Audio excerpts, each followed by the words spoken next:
بسم اللہ الرحمن الرحیم۔ السلام علیکم ورحمۃ اللہ وبرکاتہ۔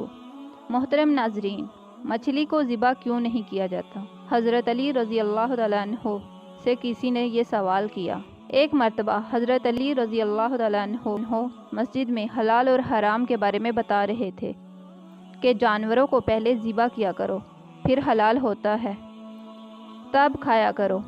تو ایک آدمی اٹھا اور اس نے کہا، یا علی رضی اللہ عنہ، آپ نے فرمایا کہ سب جانوروں کو پہلے ذبح کیا کرو تب حلال ہوتا ہے، مگر مچھلی کو تو ہم ذبح ہی نہیں کرتے، پھر یہ حلال کیسے ہے؟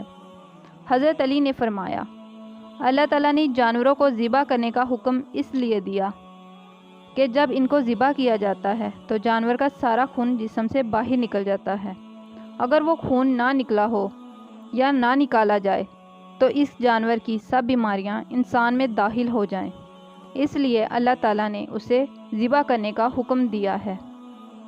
باقی رہی مچھلی کی بات، تو جب مچھلی کو پانی سے باہر نکالا جاتا ہے تو مچھلی کا سارا خون اس کے منہ میں جمع ہو جاتا ہے۔